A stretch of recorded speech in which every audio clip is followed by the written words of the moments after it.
college you want to. His name was Duff Rearick. And then when Duff Rearick we all got out and all the friends, so I said, 100 miles, there's the look. Charlottesville. So I ended up going to UVA, and this is where I met Mitte. Yes. The first day I was there. And I said, I think I'm gonna marry you, because she said, well, she said no. I said, yeah, you're the one, this is it.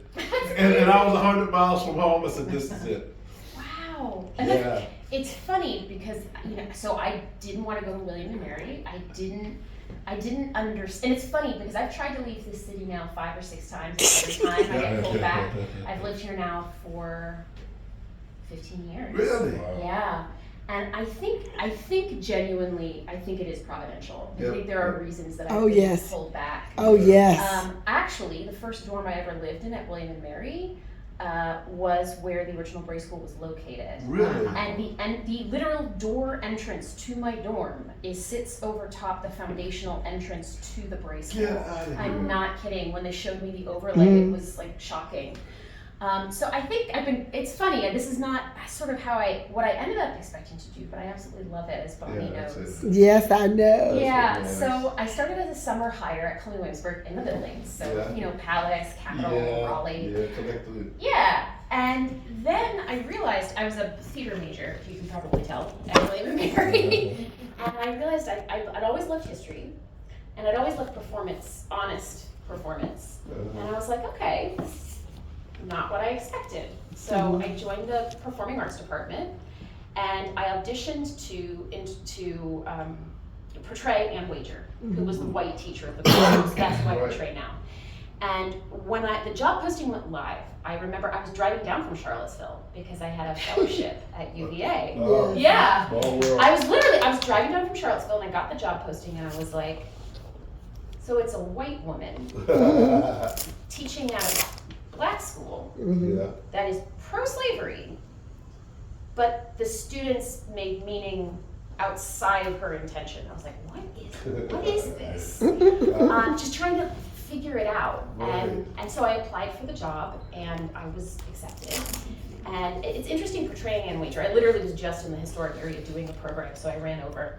She and I disagree on 99% of things, like 99.9% of things. But I feel I've learned so much portraying her because I think as a white woman who has privilege to look away at things that or as a kid, I was able to look away at things I didn't want to look at. She forced me to look at them head on. Yeah. And so all of a sudden this world about the Bray School opened up, and I thought, well, now I want to know more about the kids. Right. That's really what I'm passionate about. Right. So that's why I went back to school to get the PhD, to learn about the students. And so that's what we're gonna talk about today. So we have a lot of different things on the table. Bonnie knows I'm a visual person. I love hands-on. So I've brought a variety of actually reproduction objects that are likely things, or actually in the case of most of them are reproductions of originals that children at the Bray School would have engaged with.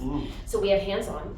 But also, we have a couple of different resources around the room. Some of them are visual aids, some of them are student lists. So all of these on the table over here are the 3 student lists that make up the 86 named Bray School students who we know.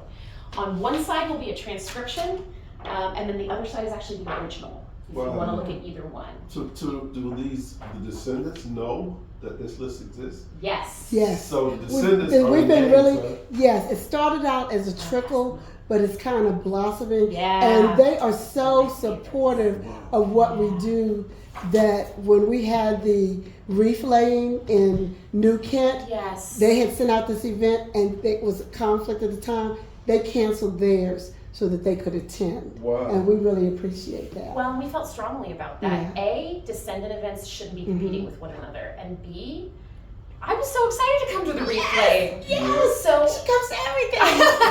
Everything. The brick signing, the firing of the bricks. So she came to the unveiling of the stones, and I'm telling you, that was so moving. It was so powerful. Yeah. So part of our work, ongoing work, is trying to connect with descendants. Yes. So there have been a lot of descendants who have self-identified, who've said, we know we are related. Right. Especially from the three black families who use the school, the Ashby family and the Jones family. Right. But there are other individuals who, have lived here for 400 years, and there's probably a connection, but it's just a matter of, can we figure it out? Right. So DNA test. And we are super lucky that we have Elizabeth, right? Elizabeth Trappist. So we also, when the Bray School Lab was formed, so I work on both sides, but as the graduate student for the Bray School Lab, I work with a team of 17 undergraduate students. Okay. Training them how to transcribe, how to engage with descendants, developing hands-on workshops like the sewing workshop. Oh, that was wonderful. Y'all got to do that. Yeah, and I have some examples of it. Yeah. I consider myself pretty good with sewing. Yeah. But just imagine those children starting at age 3 having to do the samplers and let it look the same on the front as on the back as in the front. It was hard. Yeah. It was hard. And we had the easy fabric. They had the fabric that you couldn't see the blocks. We had it where you could see where to stick the needle. Oh, goodness. So, I would love for y'all to try that. Yeah. I can't even sew a button. What are you talking about?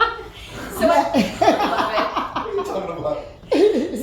So that's, what I've got here today is all these different things. The things that you have in your hand really are the school rules, the regulations that I transcribed. And then we have on the table as well a couple of genealogical sources for different families.